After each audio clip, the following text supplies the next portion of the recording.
Olha, foi enterrado hoje de manhã o corpo do policial militar morto por criminosos, por bandidos, na madrugada de ontem, aqui pertinho, na zona sul da capital, no bairro Teresópolis. A cerimônia no cemitério Jardim da Paz foi restrita para amigos e também aos familiares. Um dos suspeitos do crime é procurado pela polícia e 2 envolvidos já foram identificados. Um está preso e o outro, um adolescente de 17 anos, apreendido. E o número de brigadianos mortos em serviço em 2019 já é o maior dos últimos 10 anos. Esta câmera de segurança flagrou quando a viatura para atrás do carro dos criminosos. Os PMs verificaram que o veículo era roubado.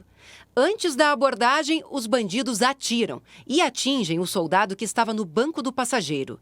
O trio desce do carro e o motorista vai para a calçada. O outro se agacha em frente à viatura. Os 3 fogem a pé. As marcas dos tiros revelam a violência do confronto. No carro ficaram as armas do crime. O soldado Gustavo de Azevedo Barbosa Júnior, de 26 anos, foi morto durante a abordagem policial na madrugada desta quarta-feira, no bairro Teresópolis, zona sul de Porto Alegre. Uma madrugada de horror para os moradores da região. Eu fui acordado com os gritos. Parou a polícia, parou, né, a polícia, e automaticamente foi instantâneo vários tiros, né? Teve 8 a 10 tiros ainda, né? Foi muito rápido. O crime teve início ainda na noite de terça-feira com o roubo de 2 carros. O último foi usado para sequestrar uma mulher, ex-namorada de um integrante de uma facção rival. Os bandidos queriam a localização do homem.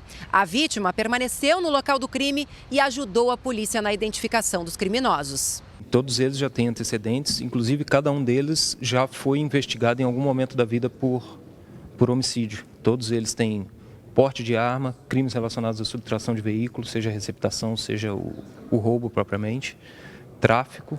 A polícia fez um cerco e prendeu durante a manhã na Vila Cruzeiro Luiz Vinícius Alves Azeredo, de 21 anos, e apreendeu um menor de 17.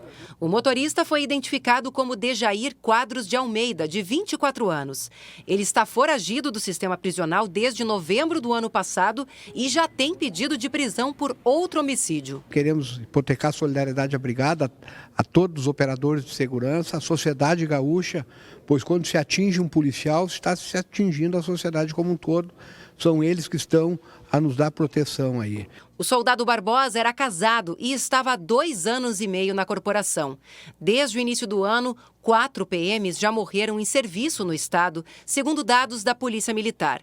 É o maior número dos últimos 10 anos. No dia 26 de junho, Rodrigo da Silva Seixas, de 32 anos, e Marcelo de Fraga Feijó, de 30, foram mortos durante uma abordagem de rotina no bairro Partenon, zona leste de Porto Alegre. Em abril, o soldado Fabiano Lunques, de 34 anos, foi atingido por um tiro de fuzil no cerco aos bandidos que assaltaram um banco em Porto Xavier, no noroeste do estado.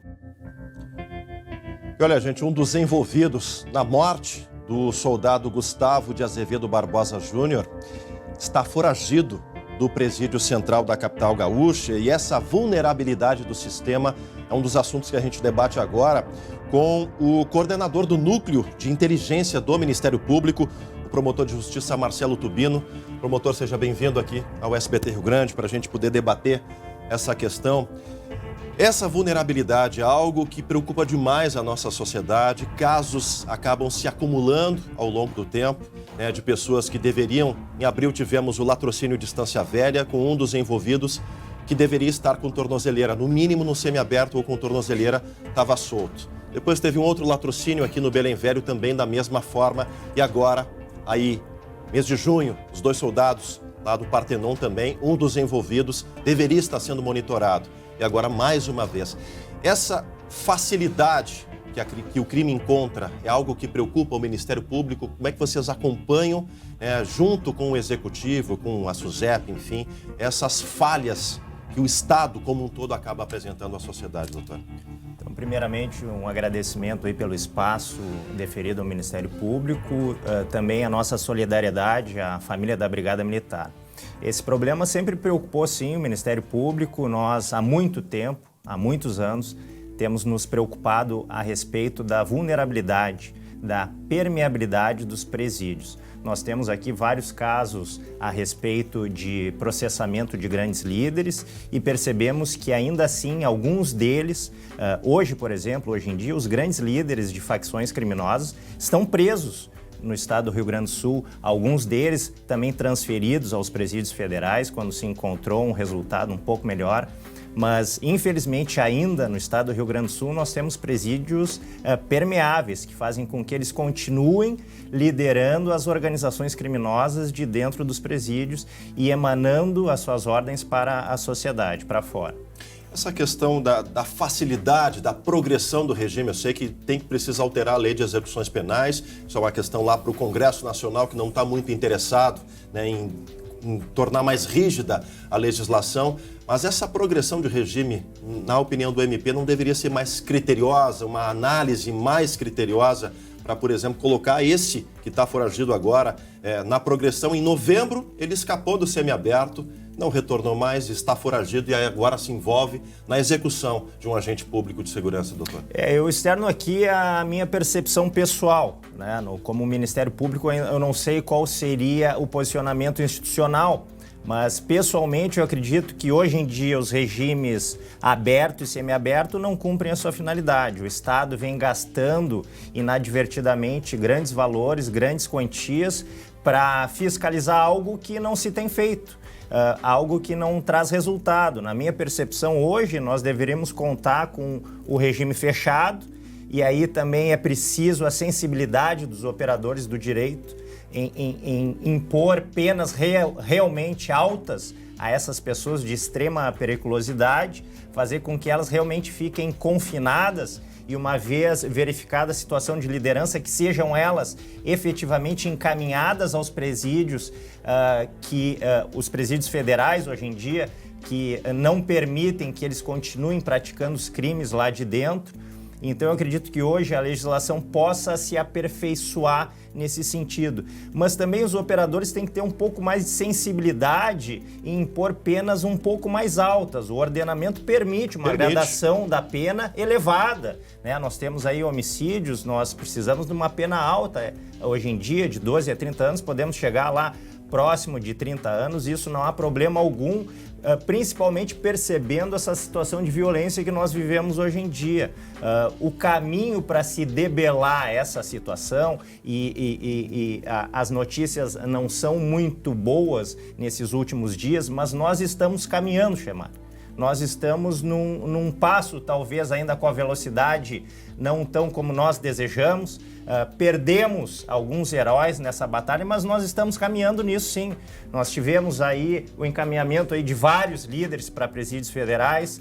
Nós estamos desenvolvendo, sempre com a parceria da Polícia Civil, um trabalho integrado de asfixia patrimonial, de combate patrimonial a essas organizações criminosas. Isso que eu ia lhe perguntar, de 2 anos para cá, a estratégia de combate à criminalidade foca na espinha financeira dessas facções. Esse é o caminho a curto e médio prazo? Como é que o desenho das facções pode se configurar com a atuação do Ministério Público e da Delegacia Especializada em Lavagem de Dinheiro, que sequestra verdadeiras fortunas a cada operação? Esse desenho pode mudar em 5, 6 anos? Vamos falar em curto prazo?